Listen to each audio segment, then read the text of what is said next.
사도행전 4장. 베드로와 요한이 백성들에게 말하고 있을 때 제사장들과 성전을 경비하던 사람들과 사두개파 사람들이 몰려왔습니다. 그들은 두 사도가 백성들에게 죽은 자 가운데서 부활하신 예수님을 가르치고 그들에게 설교하는 것 때문에 마음이 편치 않았습니다. 유대 지도자들은 베드로와 요한을 붙잡았습니다. 그러나 날이 어두워졌기 때문에 두 사람을 다음 날까지 감옥에 가두었습니다. 그러나 베드로와 요한의 설교를 들은 사람 중에서 많은 사람들이 믿음을 갖게 되었는데 그 수가 5,000명 정도나 되었습니다. 이튿날 유대 통치자들과 장로들과 율법사들이 예루살렘에 모였습니다. 대제사장 안나스를 비롯하여 가야바, 요한, 알렉산더, 그리고 대제사장 가문에 속한 사람들이 다 모였습니다. 그들은 베드로와 요한을 앞에 세워놓고 도대체 너희가 무슨 능력으로 또 누구의 이름으로 이런 일을 하느냐 라며 신문하기 시작하였습니다. 그때 베드로가 성령으로 충만하여 그들을 향해 다음과 같이 대답했습니다. 백성의 통치자와 장로님들, 여러분이 묻고자 하는 것이 오늘 우리가 태어날 때부터 걷지 못하는 사람에게 행한 선한 일에 관한 것입니까? 그 사람이 어떻게 해서 낫게 되었는지를 묻는 것입니까? 그렇다면 여러분들과 모든 이스라엘 백성은 이것을 아셔야 합니다. 이 사람이 낳은 것은 나사렛 예수 그리스도의 능력으로 말미암은 것이라는 사실입니다. 여러분들은 십자가에 못 박았지만 하나님께서 다시 살리신 나사렛 예수 그리스도의 이름으로 이 사람이 완전히 나음을 얻어 여러분 앞에 서 있습니다.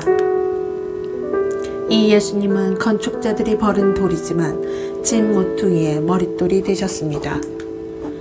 예수님 외에는 다른 어떤 이에게서도 구원을 받을 수 없습니다. 하나님께서는 온 세상에 우리가 구원받을 만한 다른 이름을 주신 적이 없습니다.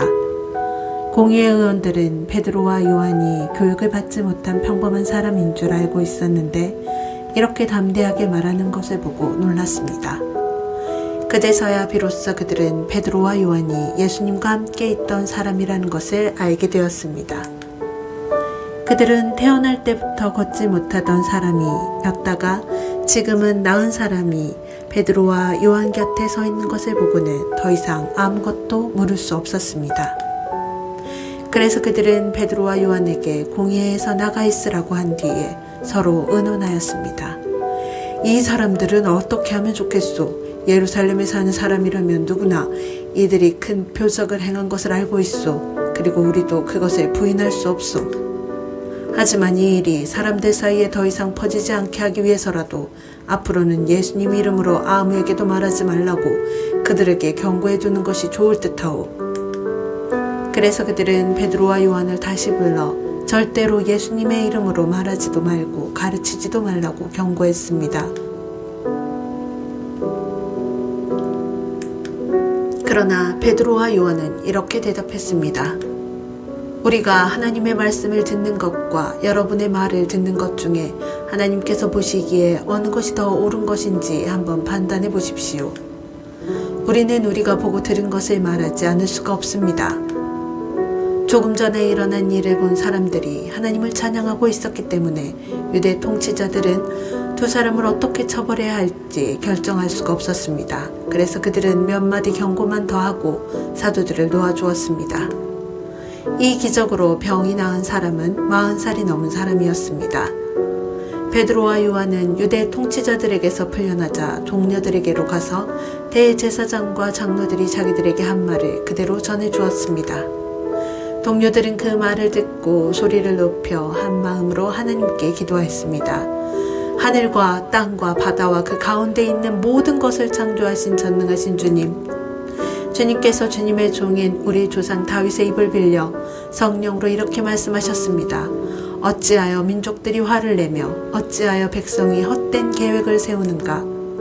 세상의 왕들이 일어나며 통치자들이 주님과 그분의 그리스도를 대항하기 위해 한 자리에 모였다. 실제로 헤롯 안티파스와 본디오 빌라도가 이방인들과 이스라엘 백성과 합심하여 주님의 거룩한 종이며 주님께서 기름 부어 그리스도로 세우신 예수님에 대해 음모를 꾸미기 위해 이곳 예루살렘에 모였습니다. 이전에 주님께서 주님의 능력과 뜻대로 계획하신 일을 이 사람들이 그대로 행하였습니다. 주님, 이제 그들이 우리를 위협하고 있는 것을 굽어 살피소서. 또 주님의 종들이 주님의 말씀을 담대하게 말할 수 있도록 용기를 주소서. 주님의 손을 펼쳐 병을 낫게 해주시며 주님의 거룩한 종 예수님의 이름으로 표적과 기적을 행하소서. 제자들이 기도를 마치자 그들이 모여있는 곳이 흔들렸습니다. 제자들은 모두 성령으로 충만해져서 하나님의 말씀을 담대하게 전하였습니다. 믿는 사람들의 무리가 다 한 마음과 한 정신으로 자기 것을 자기 것이라고 말하는 사람이 한 사람도 없이 자기가 가지고 있는 모든 것을 서로 나누어 썼습니다. 사도들이 계속해서 큰 능력으로 주 예수님의 부활을 증언하였습니다. 하나님께서는 모든 사람들에게 더 많은 은혜를 베푸셨습니다. 그들 중에 부족한 것이 있는 사람은 한 사람도 없었습니다.